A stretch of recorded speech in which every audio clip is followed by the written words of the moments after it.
How much do you really fucking hate me, bro? Bro, you didn't like this movie? This movie was absolute fucking trash, bro. Bro, you're fucking out your mind, bro.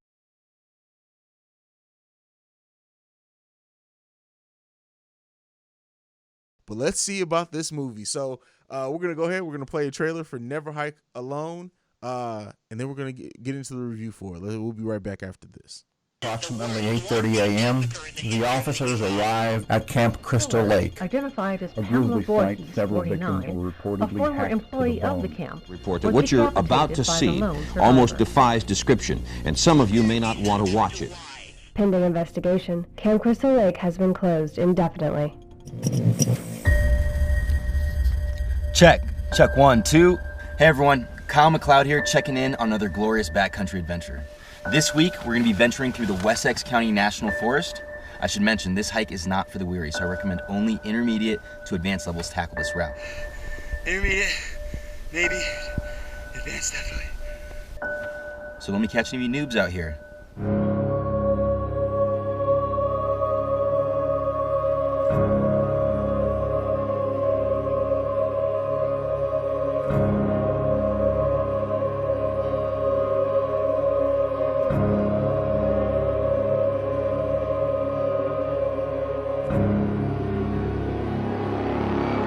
Something sweet happened.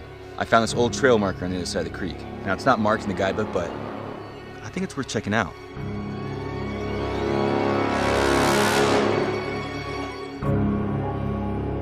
Camp Crystal Lake. Can't believe it. That story used to scare the hell out of me. I think someone was living here.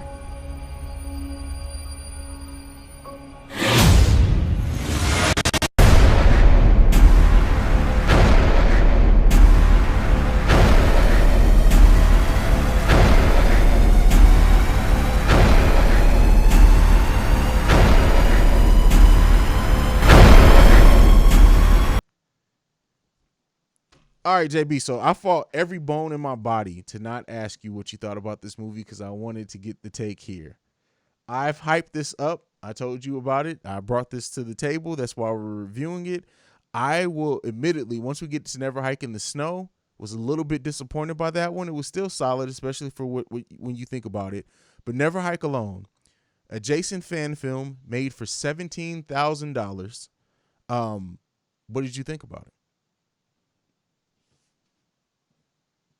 How much do you really fucking hate me, bro? Bro, you didn't like this movie?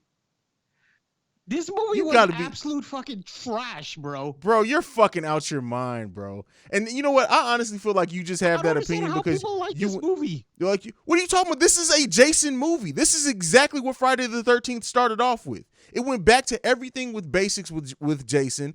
It played into you get to see the bed that Kevin Bacon died in. Like a lot of the Easter eggs that are placed in there were great. The fact that Jason was not this hugely bulky person and tall, like we build up, like this movie they could have very well marketed this as just a fan film, and halfway through it you find out he's at Crystal Lake and then it feels elevated and escalated. Like I don't understand how you don't like this as a horror fan. This is good horror. This period. This is what you want more.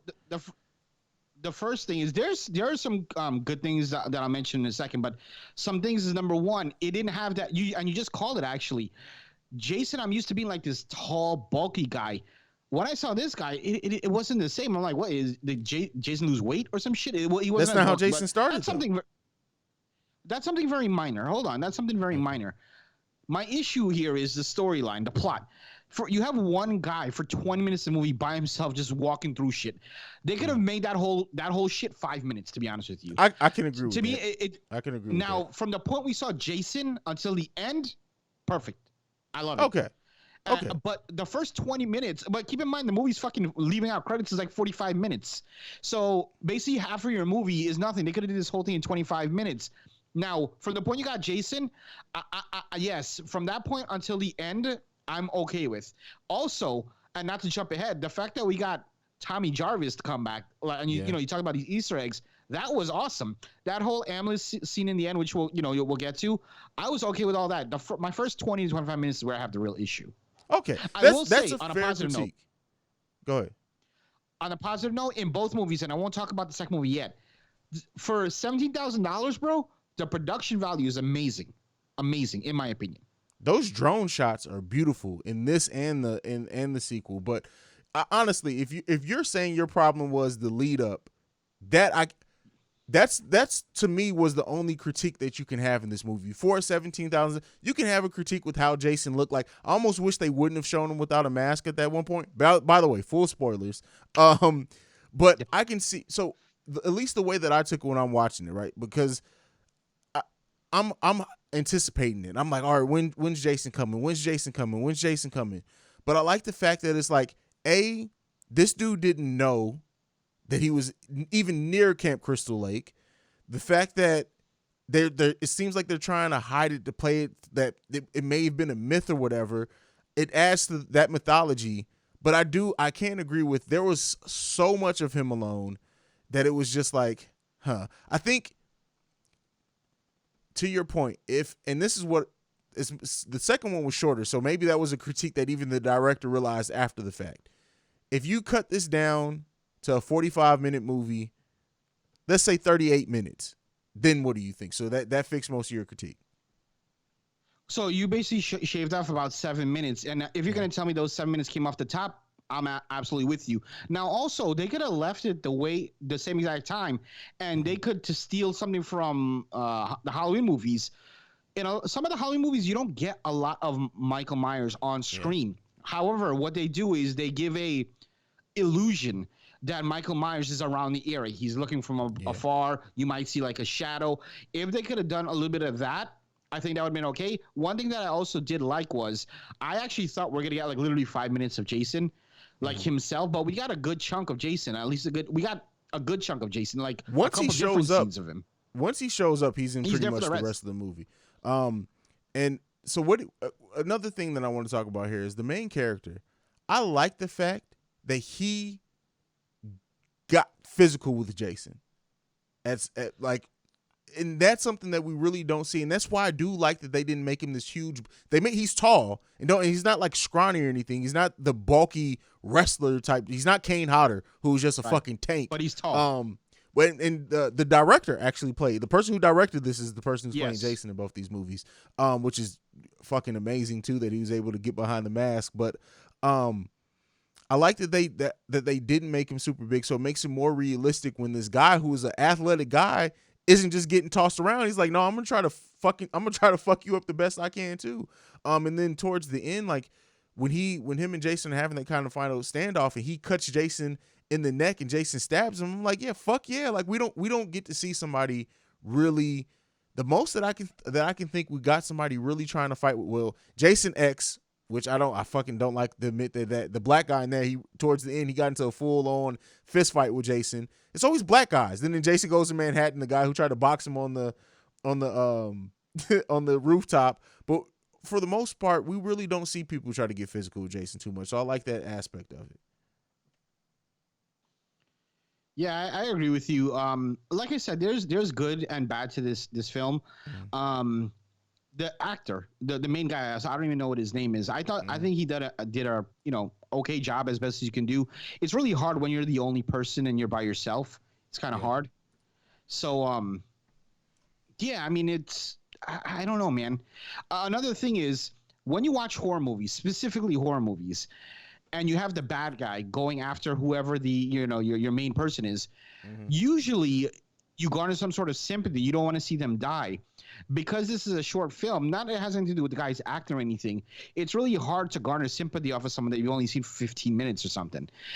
So honestly, when all this stuff was happening to him, I was actually rooting for Jason, to be honest with you.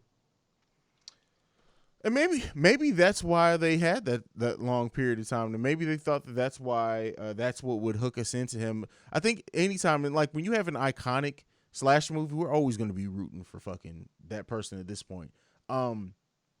Do you think that when Jason finally showed up, like, was there a while there that you thought that maybe he wasn't going to show up? Because I'll tell you what, I thought maybe they were going to go, especially because it's a fan film route, that they were going to go the route of, he's freaked out. He thinks he sees Jason until once shit hits the fan. There's no denying he's there. But I thought that I don't know. Like, they play with my expectations a little bit, but I don't know, man. I really enjoyed this movie, bro. I've seen it 4 times now. I really enjoyed it. Really? So can you imagine if they didn't show Jason at all just for like 2 minutes? I think they would have got a lot of backlash. Oh, there wouldn't be a sequel. Yeah, they wouldn't be. I think people liked it, even from someone like me who didn't necessarily enjoy the whole movie for the whole picture. I enjoyed that we got so much of Jason. Because even in a regular, if you look at a ratio, right, like our normal movies about, let's say, 90 minutes, you're not going to get 45 minutes of 50%, 45 minutes of Jason in the movie. However, in this, again, talking ratios, in a 45-minute movie, you got about 20, 25, maybe 20, 22 minutes of Jason. So that's great ratio. And they did it. We have an even better ratio in the second one. We'll talk about that. Yes. So, okay, let's get towards the more of the story in here. So, this guy's hiking, and we never really set the stage for the story. It's a 50-minute movie on YouTube. Everyone can go and watch this. This guy's on this hike. He's like a YouTuber, which they don't explicitly say it in this movie, but in the sequel, you see the kids actually watching. He had a YouTube video of this guy up, so he is a YouTuber that teaches people like going to hiking and stuff like that. He's going through. We see like JB said, like 20 minutes of him going through this area. We don't know. He comes across the sign that is Camp Crystal Lake, and then he goes into the cottage, and it's like the blood and everything is still around from the original movie. They did a very good job replicating that. Jason sees him, and shit hits the fan after that. We get his initial altercation with Jason, which leaves him with a cut on his was it his leg? Yeah, it's like his shin area, kind of. Yeah, shin area. He kind of hides out from Jason for a while, and then I guess he gets the idea that he's going to take the fight to Jason. And that's when we get that scene that I talked about. It all culminates in a standoff where the guy has the machete. Jason has, I forgot what Jason stabbed him with. Jason stabs him as he cuts Jason in the neck. They both fall out. The guy wakes up. That was my favorite scene in the movie, to be honest with you. Oh, there's a great scene. And the way that it was shot, the fact that it's like the guy's look on his face, and it's a fan film, so I'm thinking, oh, this is gonna end. He killed him. It's the end of the movie. Same. And then you get Jason's mask, and the blood starts coming out the mask. It's like, oh shit! And then they zoom out to where you can see that he got him. He cut him in the fucking neck. And then he walks off, and he sees Jason pulls this thing out of his neck. He's like, oh fuck! Like, fuck this. Let me just run and get the fuck out of here. He passes out. Best scene in this movie where probably most of the budget went to. The scene where he's hallucinating that Jason is smashing his head in. Yeah. Again, another thing that got me. I thought that was going to be the end of the fucking fan film because he rests by this, like, the typical Jason scene where he comes out of for one last scare, gets this guy, starts smashing in his head. It's just a great practical effect. What did you think about all that, bro? We just said a lot. And I want to get into the ambulance thing, but what do you think about that so far? No, so I'm with you 100%. For me, my favorite scene was when he went for the hatchet or axe, whatever you want to call it, and he hit Jason, and then you just see him freeze up, and I'm like, oh shit, he's gonna die. This is the end of the movie. Yeah. But then, like you said, you see the blood come from Jason's mask, and I'm like, oh shit, he got him. But not for 1 second did I think. Not for 1 second. No, you're good. Not for 1 second did I think that was the end of the movie. Obviously, Jason's going to come back for one last hurrah. And then when you see him down by the lake and Jason jump out, I'm like, okay, well, this is how he ends. Pops his head like a freaking pineapple. But then, he wakes up, and there were a couple, for lack of a better term, false finishes. And that's another thing, another positive that I like from the movie is kind of like, oh, got you again. Yeah. Well, and then now you're like really like, I kept on saying like, okay, he's gonna wake up again. He's gonna wake up again. Like you don't really know when the movie ends, which was cool. I've never really seen that done in film before that I can remember. At least so many times. Yeah, and it makes sense because when you think because us describing it's like, oh, he just keeps hallucinating. But when you think this guy's been cut, he's been stabbed now in his abdomen, he's bleeding out. Like that's kind of like that fever dream thing. Like it's fake outs for us, but you can imagine that he's really hallucinating this, and he's probably also traumatized from getting chased in the fucking woods by Jason Voorhees. So just imagine what the fuck that's like. And yeah, so it was great. Like, and that head popping scene was fucking amazing. Then we get to where my issue comes in at, and you may disagree because we're old school fans. So we'll see what you think about this. So he wakes up in this ambulance, and there's these two characters, these paramedics. that legit feel like they're immediately ripped out from the 80s. It's in the sense that the tone is completely off than the tone that was said in this movie. Like the guy sitting here looking at a fucking Playboy and he's like, "Oh, you see these titties?" And it's just the way that he said it. Like you can see in a 80s Jason film where that would have had a place in, and it would have felt natural there. Now maybe they did that because that was kind of our cue that we were going to get Tommy Jarvis. Maybe because they're trying to set that. But what did you think about those characters? They just seemed like they were so far over the top, and we had got such a realistic movie up until that point. What do you think? I'm very, very positive. Again, I don't know 100%, but I feel like all that was done on purpose. Okay. As soon as I saw the one paramedic in the corner looking at the Playboy and just his tone and his dialogue, that was literally every single horror movie in the 80s. There was characters like that. Mm-hmm. And same thing with the lady. And then obviously, we get Tommy Jarvis show up. So I feel like that was done intentionally. And I'm okay with that because they were sort of setting the scene in a way, setting the atmosphere to what's about to come. Yeah, I guess I can understand that. And seeing Tommy Jarvis, bro, I immediately popped. Like it's awesome. Now it's weird because when we get into talking about Never Hike in the Snow, it's like it doesn't quite line up there because he's back to being the crazy Jason chaser there. He's a paramedic here, but so Jason shows back up. First, we get those fake outs where he thinks he wakes up. He's imagining Jason stabbing him where the paramedics are actually giving him a sedative, and I like what they did and how they played off that. But Jason finally does show up, as we probably figured he was. He makes quick work of the two paramedics that we got at that time. But my question is in this, and maybe I'm critiquing it too hard. Tommy Jarvis was the first one to see Jason. He jumps out of the car. We hear some tussling. The other two paramedics die. And then all of a sudden, Tommy Jarvis is back in the front seat like, "Hang on, kid, we're getting out of here." Where the fuck were you when he was killing the other paramedics? Were you just chilling back? Like, what the fuck happened? What do you think? Yeah, I think that's sort of a loophole. But I think also it's like, I guess what you're supposed to think is he got away. He got away, and while Jason was killing those two assholes, he got away. And I guess that's the way it was supposed to play up. And it's Tommy Jarvis. He's the one that always is going to get away, and he's the one that always kills Jason at the end. And it's Tommy Jarvis, old school. Yeah. And then final scene, we get another one of those great drone shots. Is the ambulance is driving away, and Jason is just walking calmly after it. To be seen again, I guess. So overall, this film, just the first one, what are you giving it as a rating? I'll give it a 5.5 out of 10. Damn, bro. I really expect you to be a little bit easier on this one. It's getting a solid 7 for me. Not gonna lie. I told you, this is one of the better Jason. It's better than anything that came out after Jason 4 to me. Way better. That puts it up there, and I love like the homage played to the original movies. Yeah. It's just weird though because this has to like only take place after Jason 3, and nothing from there could have happened because that would have been before we got zombie Jason. So it had to be after 3, I think. But that's just my brain trying to figure out where it is. You don't have to fit it anywhere specifically in the storyline. But this gets us into the second one, Never Hike in the Snow. This one was super hyped because of all the attention Never Hike Alone has gotten. It is one of 4 more sequels we're getting in this Never Hike series. This one, this one's technically a prequel, but we're getting 4 more movies after this one that are actually going to take place after the one we just reviewed.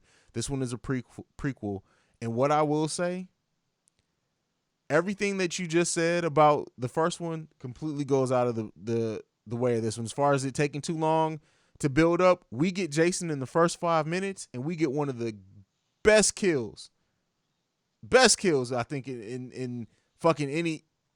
In the last couple of years of any horror movie. Like, this shit was amazing to see Jason stalk him and shoot him with a bow and arrow. We've never seen Jason with the fucking bow and arrow before, by the way. And just how that whole thing escalates, like him trying to chirp for the car. As soon as he started trying to chirp for the car, I'm like, you dumb motherfucker. Jason's going to hear that too. What did you think about it?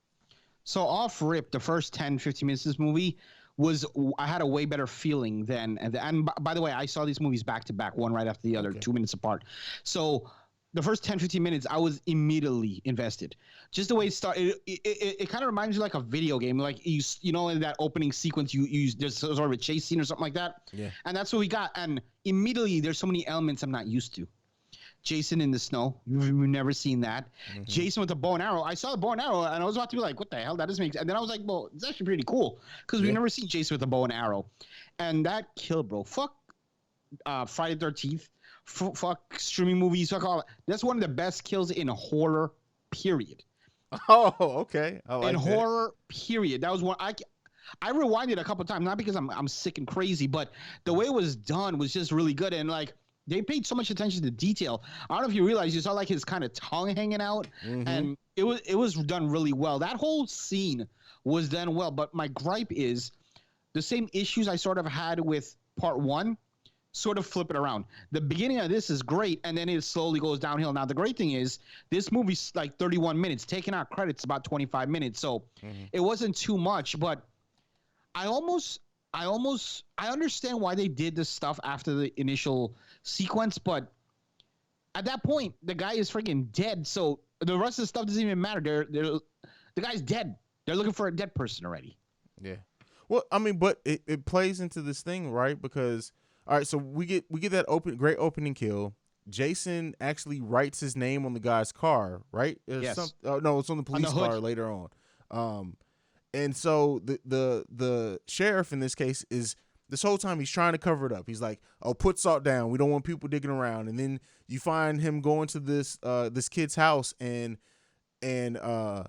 he's basically trying to look for things in this kid's room so that make sure that nobody knows is actually Camp Crystal Lake. Like you get this whole, and this is maybe where they're trying to add their own mythology to it, is that maybe the reason why they're trying to set it in the real world and the reason why people don't go to Camp Crystal Lake is because they've tried to erase it from memory. My immediate thought, and let me know if you think I'm completely off basis, we've never gotten this in a Jason series before. What if that sheriff is Jason's father? Oh, that's interesting. Have we ever knew anything period about Jason's father? They never mentioned one thing, right? Not to my knowledge. Maybe it was something off mentioned in one of the wax sequels. I don't know, but it's always been so focused on his mother. And the fact that we get the mother back in this, and you have to think like, okay, she lived in Camp Crystal Lake. More than likely his father was probably somewhere around there too. So maybe that's what it is. I could see that, right? But the only thing I'm wondering is, do they take that? Because that's a huge, I don't want to say risk, but that's like a huge plot that they're putting in there, that they're not even like taking a little seed from something and kind of turn it, like the fact that they put him in the snow and the fact that like they use a bow and arrow, those aren't huge things that people are going to like turn it back. But now you're bringing in a father. That's like a whole different twist. I could see it being a good thing, and also I can see some of the old heads being like, "Oh, that's bullshit. He didn't ever talk about his dad, blah, blah, blah." But I could also see some people, which I would be one of those people, if they do introduce an element like that, that could be intriguing depending on how how it's done. I mean, the fact that these are fan films, right? And even though they're done with huge production budgets, well, not huge, but really solid production quality, huge production quality, because the budgets I'm surprised they're able to do what they're doing on the budget. But maybe that's the thing that makes this stand out. And maybe that's why we see them announce so many sequels, because now maybe that first one was like a proof of concept, right? So then in the year between that releasing and them coming out with these new ones, because these are all going to be out before the end of 2021, they thought of a story that they wanted to tell that also will make this be uniquely theirs. And so maybe that's the angle. We never got anything with Jason's father. So yeah, that could be very interesting. And they definitely have something in the works. At least if it's not with his father, they have something, because like you said, there's 4 other parts waiting. I don't know what the release dates are going to be and how they're going to do that. But I mean, the first movie got like 1.7 million views. This one, I mean, it only came out a couple of days ago before us recording this, and it has about 60-something thousand views when I watched it earlier today. So it's probably going to hit 100,000 views by this weekend. I don't know if it'll hit 1 million views. Maybe it will. Who knows? But yeah, man. And just to kind of like move forward a little bit away from this movie for a second, I do believe, because even though I may not be big on these movies, they do have quite a big buzz from people who like horror and just in general movie fans. So this may be a wave of a new thing that you may see more of. There's a lot of fan fiction stuff.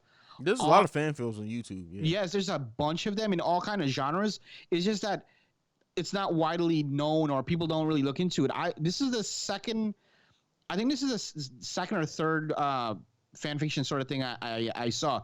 The first one I saw was oh man, what's that game that I played? I told you I was like in love with on PlayStation. It's like my favorite franchise after Uncharted.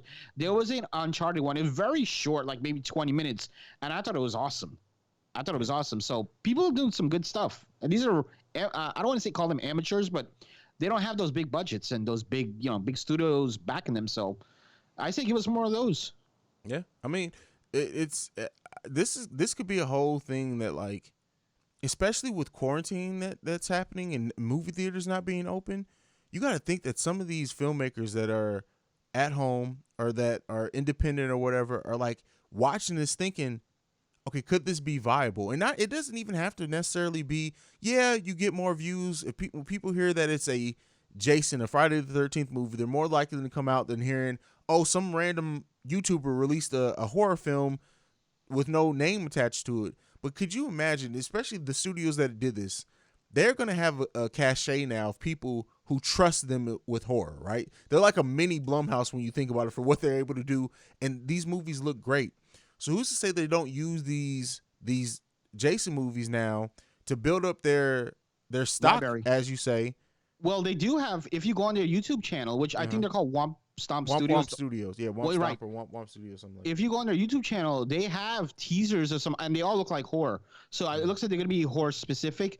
And they have some trailers. I think they even have a couple other movies that are already out. So if you check their YouTube channel, you'll see they have quite a few projects going. All look horror. So, and hats off to them. And, YouTube, you get paid from YouTube. I'm sure with them using Jason like this, even though it hasn't been announced, I'm sure who owns Jason now? I can't remember what studio owns the rights to Jason now. In regards to that, at the end of, I don't remember if it was the first or second movie, and don't ask me why. I watched it all the way until the end, even like past the credits, and the very last thing it says before it fades to black is no profits were made off of this film. And all rights belong to whoever the hell owns, the Jason franchise. And I think because they're using Jason's likeness, they can do it because it's like a fan thing, but they can't profit off of it. So I'm pretty sure the video is not monetized, and whatever they made, because this was the Indiegogo / Kickstarter campaign, whatever money they had, I'm sure they put it back into the film. Obviously, maybe whatever else they did, but at the bottom line, they're not making any profits. Well, and so so there was a Star Wars film that was a fan made like this, and the director did a podcast afterwards, and basically what happened is that even though the video wasn't monetized for them, Lucasfilm got paid off the views, that revenue went straight to them. So maybe something like this, maybe they didn't monetize it at all, but you got to think this is like this is a great move. If you can't monetize off this, the next thing that they do or announce, if it's in between this Jason series or after the Jason series, horror fans are going to be looking out for it. Even if it's only, imagine like the first one did 1 million views. Let's just say 500,000 of them afterwards trust the studio and come back. They'll probably subscribe to the channel now and watch it. That's considerable money on YouTube. So, right. So I think, like you just said, exactly. A perfect example of this is Bong Joon-ho. No one, majority of the people had no idea who the fuck Bong Joon-ho is. A lot of people saw Snowpiercer, didn't even know who the director was. Now, Parasite came, everybody's on the Bong Joon-ho bandwagon. Go back and check. You know how many people have gone back and watched all of Bong Joon-ho's movies? Now, it's the same concept here. I think that's very smart. Use Jason's likeness, don't profit all this, but hey, we'll get him on the next one. So like you said, the first movie had 1.7 million. Even if they get half of that, you're talking about 800,000 to 900,000 views on something that you can't monetize that's 100% owned by you. And now if you do a good job on that, you've hooked them. And now every time you have something coming on, boom, you have them hooked, and that's it. Now eventually, at some point, you get really big. Now you could start selling it to streaming and make some real money. Yep. And you got to think, like, I know that I read that there were plans to release the first one at least on Blu-ray. I don't know how that deal works out with the studios that own it or whatnot. Now the studios will probably make the most money off that and probably maybe cut them like 10% or whatever. I hate that idea though. I know, but I mean, who really buys Blu-rays nowadays? But right. But you have, so the thing is that if it's, yeah, I mean, why not streaming? Yeah, I mean, because it's streaming on YouTube. So I mean, they would have to take it down off YouTube to then put it on streaming, and then that's a whole nother set of things. So that's probably why. But let's get back into this story just to kind of bring it all home. Very short story overall. We get the scene with Jason again in his den, so to say, or his dungeon, whatever you want to call it. We see his mother's head. He still has his mother's head. He hallucinates that his mother's talking to him or whatever. What do you think about because we in the first couple ones when Jason actually pops up, so that would have been 2 and 3. We get some of the stuff with his mother, not very much. What did you think about the effect? What do you think about them going back to the old school of him having his mother's head still around? What do you think about the homage they played there? Loved it because, like we talked about in part 1, those little trinkets or whatever word you want to call it, where they're paying homage and they're kicking it back nostalgic. Those are the things I love. Mm-hmm. I always love that. And, not to get away from the subject, we recently finished the Cobra Kai series, and those little times they were kind of calling back from the original trilogy. I love stuff like that. Especially when Jason is a character and Friday the 13th is a franchise that has such huge meaning to a lot of movie fans, a lot of horror fans, and the fact that they're bringing in these little things that like the head, for example, I guarantee there's not one person like, oh, why'd they bring the head? No, people want to see that shit. People want to see that nostalgic shit. Definitely. If you didn't want to see the nostalgic shit, I guarantee you're not even watching this movie. Yeah, I agree. I loved all, and then the final kill with the cop who pops up in on him. I'm just looking the whole time at this person like, why are you trying to talk? Like, you were standing behind Jason with a gun. Double tap that motherfucker in the back of the head with the gun. Like, come on, you're a cop in Crystal Lake. You have to know Jason Voorhees. When you're sitting there seeing somebody who has a fucking mask on and you're standing behind them, why do you not just shoot? Shoot that. He cannot be reasoned with. He cannot be fucking reasoned with. Shoot his ass. And what was the result? He got his ass killed. So, and it wasn't as good of a kill in the first one, but it was a solid kill as well. They do these kills really good in this series, and I wonder if because they're doing so many, or if they're going to condense them now, there are going to be these 30-minute watches, because that's just great. We're going to have to catch up on it on the series. So as this is technically a prequel, and that's the thing that I don't like about it. And I was going to say my problem is because it doesn't quite line up with, and I know this is supposed to happen 3 months before the first one that we reviewed, but Tommy Jarvis is still someone that the sheriff is basically just saying is crazy as shit. He becomes a paramedic within those 3 months that then goes to Camp Crystal Lake, and then he clearly knows Jason is still killing. So why, when he got there, he's letting these people, these dumbass paramedics, talk about tits and shit, if you just knew 3 months ago that Jason just killed somebody? So, like, I think that's a huge problem, because the Tommy character you get in what's supposed to be called the prequel, he's sort of like a senile psycho in a way. Yeah. So he went from senile psycho to being like this ambulance driver and a paramedic. That makes no sense. And I don't know why they decided to call this a prequel. They didn't really have to do that. This could have been a sequel, and I don't think really, if they call it a sequel, what's stopping it from it being a sequel? I think more so they didn't call it a sequel because they, like, whatever the actual sequel is going to include the character that survived the first one. So because of that, because they wanted to include Tommy Jarvis too, that they just couldn't do that. Now that's just my speculation. I haven't read anything that says that for sure. Well, I know that the original actor is coming back for him and Tommy Jarvis are going to be back for the next one or whatever. But it just, my thing is you didn't have to have Tommy. I get it. We saw Tommy Jarvis in the last one. You did. I feel like if they would just take the Tommy Jarvis character out of it, then you wouldn't even try to be linking the two up. But because Tommy Jarvis is in such a different place in this one, how does he go from here to 3 months later is the thing that throws it all off. Everything else in this, like you said, fuck it. It doesn't really affect the first one, but that one character does. Go ahead. And he even looks, to me, at least in my opinion, he looks older in the prequel than he does in the first movie. Yeah. So it's just, I don't know. I guess. Do you think we get other characters? Oh, absolutely. In the later parts, with the popularity that this has had, absolutely. Now, who I don't know, but I think we're gonna get at least a couple of them. And they've shown in both of these they are all for paying homage to the ones that came before it. So, and that's the thing. I said this must happen after Friday the 13th Part 3. Tommy Jarvis wasn't in 3. He didn't make his appearance till 4, right? Yeah, should have made 4? Be 5. Or was it? Yeah, I think he was in. Wasn't he in 5 and 6? Yeah, I think that's what it was. Damn. Or was it 4? Was it 4, 5, and 6? Let's see. He was definitely in 6. He was definitely. I remember in him. 6, yeah. So it might be 5 and 6. I don't really remember, to be honest. I think Friday the 13th, of the big 3, and I consider the big 3 Michael Myers, Freddy, and Jason, I believe Friday the 13th is the one that I've seen the least. The one I've seen the most is Nightmare on Elm Street, which we talked about last week. And Halloween, I've seen the second most. Friday the 13th, there's a lot of the Friday the 13th movies where I only seen one time. Yeah, me too. So Tommy Jarvis' original appearance was in Friday the 13th, the final chapter, which would have been part 4. That's when he was 12 years old, played by Corey Feldman. Yes, so, a bald-headed Corey Feldman. Yeah, weird ass shit. But that wasn't the only one he was in. No. I'm saying that was his first appearance. So he was in 4, 5, and 6. He was in all of them. Okay. Yeah. Gotcha. Which is the one when they were in the they were on a boat? Is that Takes Manhattan? That's Jason Takes Manhattan. Yeah.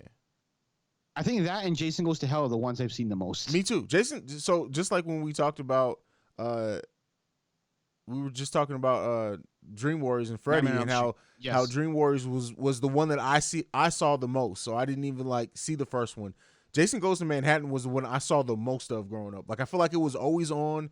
I swear I feel like it used to come on Sci-Fi Channel at after 10 p.m. all the time. That's the one that I remember seeing all the time. It did. Obviously, on Friday the 13th, they would run the marathon, but there's so many times outside of Friday the 13th, they would always show they never, for some reason, never showed the original Jason, but it would be from 2 through 6. Yeah.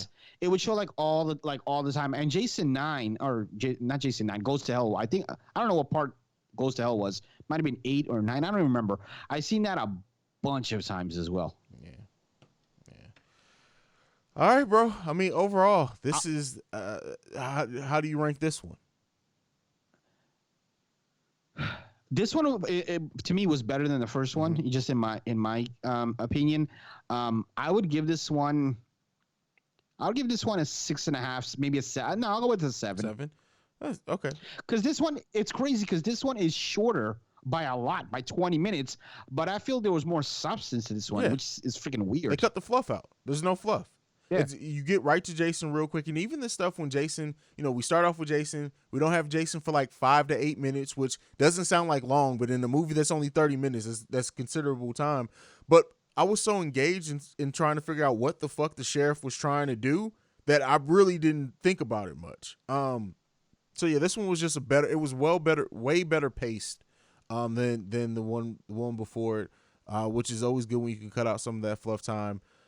Where do you think ultimately, bro? Are you gonna stick with the series? Did they do enough? I know I asked you to do these two, but did they do enough on your own? If Haize doesn't say anything about, hey, the new one's coming out, do you think you're gonna be showing up to watch it? 100% yes, only because of Never Hike in the Snow. If it was off the first one, there's no way. But let me tell you what else it's done. Mm-hmm. It's now made me want to watch more fan fiction shit. When I finished watching, and I don't remember if it was Hike in the Snow or Hike Alone, recommended shit always comes up after you're done. I noticed which I'm probably going to watch as soon as we're done recording. There's one of Halloween. I saw that too. I saw that too. Is it good? No, I'm saying I saw it on the recommends. I didn't get to watch it yet because the only reason I had to show some control. Because I know if I watched it and it was amazing, I would have been like, JB, can we do this one too? Right. Well, I'm gonna end up watching it tonight. I don't know when you're gonna watch it, but hey, if it's good, why not? Yeah. Why not bring it to the people? Yeah. So, ladies and gentlemen, that's Never Hike Alone, Never Hike in the Snow. If you guys have not watched it, go and search both on YouTube. Really, really good fan films. This fan film thing. You remember, bro? I pointed out to you one before, the Chucky fan film called Charles. That's releasing soon. Yes, I remember that. That's releasing soon, I believe. That's releasing soon. That's what I'm looking for. I believe they said that one's going to be released December, around Christmas time. Of this year? This year. Yes. So, I'm really, because the fucking trailer looks we got amazing. for Child's Play reboot was horrible. So I'm looking forward to Charles. Yeah. So, I mean, they'll be smart to, and I think it's already finished. They'd be smart to hurry up and get it out now, because this may seriously, it's a perfect situation. As much as like the pandemic sucks, being at home sucks, but for filmmakers like this is the perfect situation that you're just going to release your stuff for free, because we're looking for content, and this was amazing for what it was. So the creatives are answering the call, bro. They're answering the call, man. It really, I told you I want to do short films too. So like, this is really, like, seeing the first one just made me think like, wow, like somebody did this shit with a drone and a couple of cameras and passion. For those who don't know, I really think, because you guys may not know, but I think if Haize and I really tried, we could probably get something to go, because he has a good knack for the whole film setup. Obviously, you guys have seen, and I think your cinematography will be on point, your directing skills will be on point, and I have a knack, which a lot of people may not know, for writing, and I think with those two things combined, we could probably do some serious shit. Yeah, we definitely could. I'm down for it, bro. Like, this shit has really got me, like, not even for like horror. Horror is always going to be my passion, but like, just to get out and just film more stuff. Like, I don't know if you saw like how I've been doing the promo videos for the Awakened Soul. I've been doing a lot of more cinematic stuff and special effects stuff that I've been trying to task myself to learn. Been looking great too. I feel like because I do video now on that podcast solo. I do video for basically all the podcasts that I'm on now. I'm using it to sharpen my skills, so that way when this short film comes, I'm ready to go. So yeah, we're gonna see, man. Maybe you'll see a Film Bros production in the near future. We'll be on the lookout for that. Well, bro, go ahead and give them your social media. Let's get the hell up out of here. I can be reached on Twitter at the P1JB. That's at THEP1JB. You can catch me on Facebook. CEO Haize will talk about our Facebook group. But yeah, that's pretty much it for me. You can follow me at CEO Haize. That's CEOHAIZE. You can follow us collectively at the Film Bros Pod. That Facebook group JB mentioned, you can go and search the Film Frequency on Facebook. You can join the group where we have great discussions on movies, TV, and everything else. You can send us any feedback, questions, comments, concerns, thefilmfrequencypod@gmail.com. We out this bitch. Peace. Peace.